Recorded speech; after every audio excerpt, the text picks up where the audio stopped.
We're talking about Fantastic Mr. Fox, which is actually our Patreon request for this week. That's also a funny animal movie. We had another... a lot of... We had a lot of funny animal movies this week. That's crazy. Yeah, this was the wholesome family movie segment this week. Yeah, Tanner, would you, if you got isekai to the world of Fantastic Mr. Fox, smash one of them foxes, man, dude? You know, they're a lot more off-putting looking than the Zootopia animals. Yeah.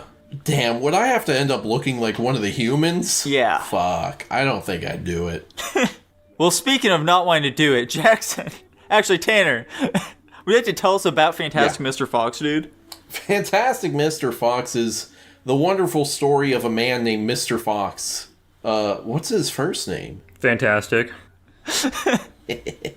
And he's a thief. He's a renowned thief. That's what he's good at. But he has a wife, and his wife is like, "Hey, we need to get out of the business. I'm preggers." And so they start a family, and he's jonesing for one last job, though. You know, he's going through a midlife crisis of a sorts. And so he starts planning a new job because he moves into a new house that's right across the street from these 3 humans who make various industrial products, and they're like bad guys because they are. And so he's doing this heist, and things go horribly wrong, where he gets found out, they get to his house, and then they fucking trap him underground, and they're chasing him, and all the other forest critters, their houses get fucked up, and so they're all underground, and then he comes up with a last-ditch plan to defeat the humans, and it works, and then everyone's happy but living in the sewer. But also, they can get into the grocery store, so that's kind of cool. And the sewer's sick, dude. The sewer's fucking crazy. They've got insane real estate. The market's going crazy in there.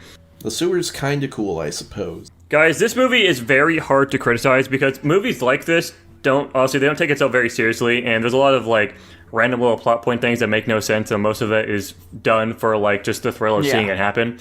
Like, a really obvious one, at least for me, is why didn't Fantastic Mr. Fox go up the fucking, climb up there with the, whatever the fucking thing is, and the other kid? I'm not doing a very good job painting a picture of what scene I'm talking about here. This is when they're trying to get the fucking other kid back, that was trapped in the cage, and he was, like, doing the one-on-one with a rabid dog. The rabid dog was, like, totally docile there. Why the fuck didn't he just, like, also go up the ladder with them, right? And it was entirely just there to make that scene happen. But, like, it was totally pointless and stupid of him to do that. There's no reason for that to happen. And there's a lot of things like that in this movie. And because of that, it's really hard to fucking criticize because, it's just, like, part of, like, the experience, I guess, even though it feels kind of, like, wasted time and, like, stupid motivations. Yeah. You know what I'm talking you do about? need to kind of suspend your disbelief with some aspects of this film a little bit. For example, like, a big thing for me personally is that, like, I had pointed this out, like, during the movie as well, is fucking...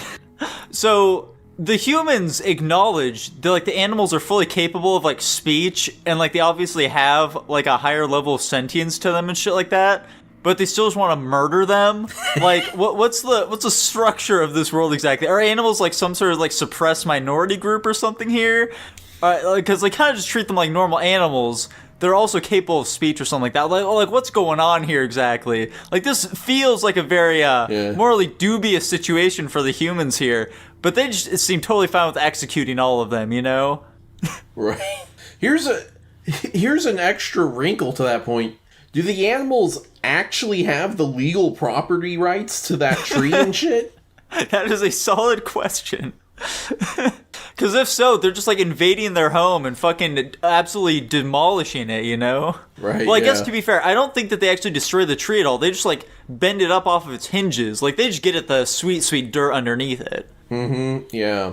Yeah, I don't know how to answer that one for you. It's just, it's one of them, like, quirky little things about the movie, which this film is full of, okay? This is a very quirky film. It's got a lot of wit to it, Mm-hmm. I'm a big fan of it. It's got that sweet, sweet Wes Anderson feel. Mm-hmm.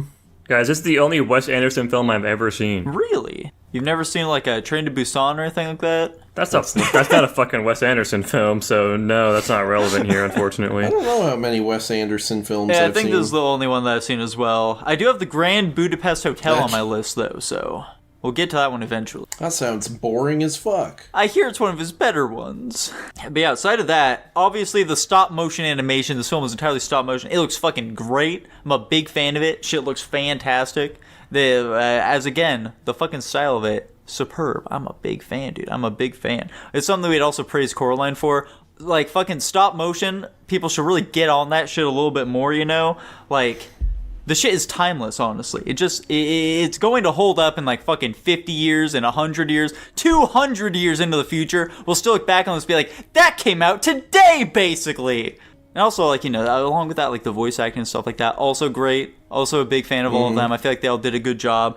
Some of the characters... Shout out to George Clooney. Some of the characters are a little on the weaker side, though. For example, the girl fox, not like his wife, but the little girl fox... She kind of just felt entirely unnecessary. Like, at the ending of the movie, when he's talking to all of them, he's like, you're my closest associates and bullshit like that. It's like, she's also there. And it's like, they never said a word to each other in this entire film. Why is she here? Yeah, that part was weird. I think she was mostly just a vehicle for them to have tension between the younger siblings was the primary reason for her existence. The ending thing was super weird, though. Why the fuck was she there at all? Yeah, but like, she got hitched. Even on like that front of like there being tension between the two of them, there's already plenty of it. Because like, you know, this new white boy, he's like so much better at sports, which is the only thing that little boy wants to like be really good at, you know? And there's already a bunch of conflict going on there because he's just so much cooler than him. And like so much smarter and so much more handsome and so much like, you know, so much more like, you know, fucking fuckable, I guess. I want to use that term lightly, but it's true. Okay, he's got that riz. He does have some mad ass riz. Bro's the fucking Wizard of Oz. Bro's the fucking wizard from Spider-Man. Yeah, no. Do you guys have any like real dire complaints with this movie? Is there anything you take particular issue with? I don't know. Honestly, I wasn't really a huge fan of, like, much of the ending, to be completely honest. Like, them coming out of the sewers and, like, fighting back and, like, the weird, like, goofy chasing shit. I wasn't, like, a huge fan of it, to be completely honest. I thought it was kind of fucking stupid. I do like the idea that his... Like, the main character is, like, totally just a very imperfect person. Like, he literally just, like, sentences, like, an entire community of people to death, practically. Yeah. And they take it very lightly.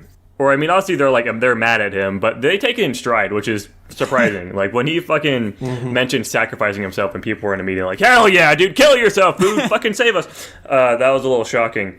Like, he basically, like, ruined everybody's lives there, and people were pretty chill about it. The wife's a fucking trooper, man. He's just not a good person. She should leave him, but she stuck through. Respect, I guess. Right, he's got real Jack Sparrow vibes about him. I've never seen the Pirates of the Caribbean, however you say it, but I'll take your word for it.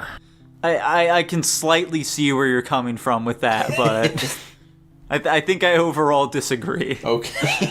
Jack Sparrow feels much more like an agent of chaos than Fantastic Mr. Fox does. I feel like they're both agents of chaos.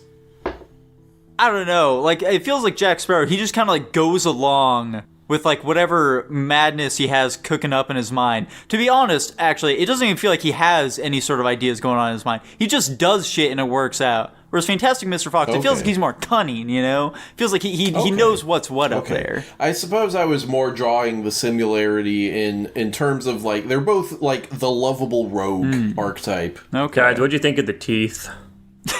Yeah, whenever he like do that weird smile, that shit was weird. Yeah, it always caught me off guard. I thought it was funny.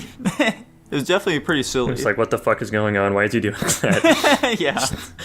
And this fucking like clicking and whistle thing as well. It's like it's one of those little quirks, you know. It's one of the many little quirks to this film. I definitely was doing that for a couple of weeks after seeing the movie. Like this most recent. Like the first time I saw it. No. Yeah, it's like right now, dude. He's been like, people leave at work. Yeah. Hey. You guys couldn't hear that one, but it was a really good impression. I can't wait to hear on the recording. I'll trust you. Yeah, outside of that, though, do you guys really have anything else to say about Fantastic Mr. Fox? No. All right, sweet. Well, if that's the case, then, yeah, Dylan hasn't apparently watched all the movies for this week, so I guess we're not getting those. Oops. Oh, well. Yeah, so for like the official rating, I guess tune in for next week when he has all of those. But yeah, I guess I'm gonna give this film. Let's go with an A-. I Nico, think. I'm glad you said that because I also gave it an A-. Whoa. Holy cow, you guys are insane. I'm giving it an S. Whoa. Jesus. Not that Alas, shocking, Tanner, honestly, but I think you're insane, actually. Humph. Anyways, that puts it at a... Hold up. That puts it at an A. hey, that's a pretty Pending. fantastic rating, I must say.